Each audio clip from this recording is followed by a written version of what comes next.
প্রচণ্ড গরম, তার মধ্যে আবার ইনকাম নাই। দেশের পরিস্থিতিও তেমন একটা ভালো না, ইনকাম একবারে কমে গেছে। এখন একটা সাধারণ মানুষের একটা চলাফেরার যেটা কষ্ট, খুব মারাত্মক একটা কষ্ট।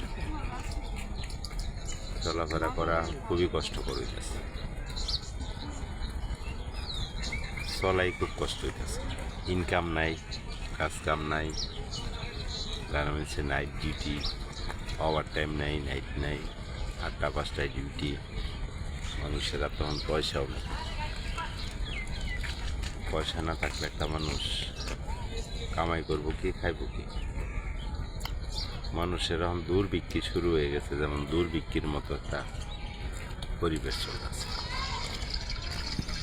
সকালবেলা বাইরে সারাদিন আগে যেমন 2700 টাকা 900 টাকা কামাই করছি, আর এখন দেখা যায় সারাদিনেও 500, 600, 400 হয় না। কি করার আছে? কিচ্ছু করার নাই।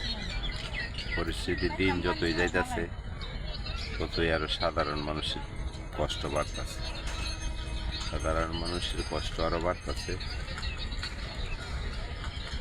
কষ্ট প্রতিদিনই মানে একটা না একটা সমস্যা একটা না একটা দেখাই দিতেছে। যাই হোক, শত সমস্যার মাঝেও কর্ম করে খাইতে হইব।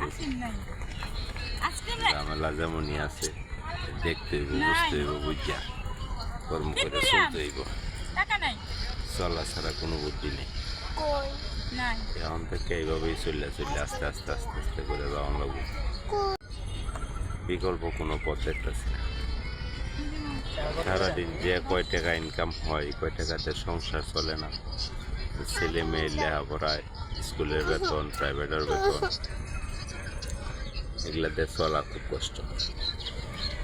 তারপরেও চলে যাইতে চলা ছাড়া তো কোনো বুদ্ধি নেই। কিন্তু এখন যে ইনকাম, তাতে ভালো মন্দ চলাফেরা, ভালো মন্দ খাওয়া খুবই কষ্ট। দেশের পরিস্থিতি এতটাই খারাপ হইব আগে কল্পনাও করি নাই। যে ঠিক হইব। এখন দেখতেছি আগের চেয়ে আরো বড় ভয়ানক খারাপের দিকে যাইতেছে। সাধারণ মানুষ যারা আছে, গরিব মানুষ, তাদের কষ্ট সবসময় থাকবে, সবসময় আছে, সবসময় থাকতেই দেবে। টাকা ছাড়া বিকল্প কোনো পথ নেই। ইনকাম সারাদিনের যা কয়টা হওয়ায়, এই কয়টা সংসার চালানোই কষ্ট হয়ে যায়।